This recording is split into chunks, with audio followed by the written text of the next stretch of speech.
Hurricane Hanna battered the South Texas coast with blistering winds and crashing waves into the early hours of Sunday, leaving a large area already badly hit by COVID-19 bracing for torrential downpours and potential flash floods. Hanna came ashore on Padre Island on Saturday afternoon as a Category 1 hurricane on the 5-step Saffir-Simpson scale, and later made a second landfall in eastern Kennedy County, Texas.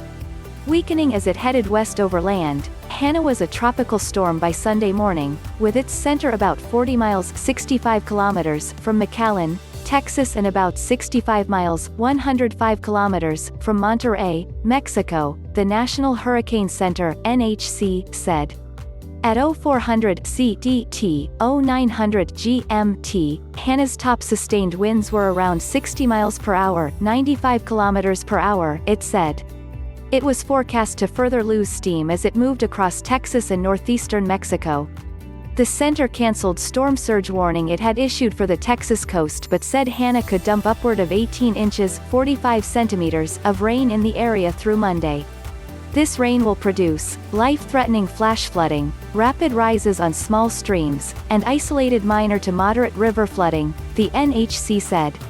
Texas Governor Greg Abbott said during a Saturday briefing that the storm was especially challenging as it was sweeping through an area of the state that has been the worst hit by the coronavirus.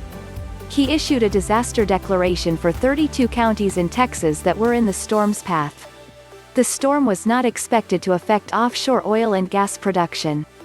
Energy companies have not evacuated workers or shut down production from their Gulf of Mexico platforms because of Hanna. The Texas area struck by Hanna has struggled to contain outbreaks of COVID-19 in recent weeks. Cases along the state's coast have soared into the tens of thousands. More than 400 people in Corpus Christi were hospitalized with the illness on Friday, according to city data.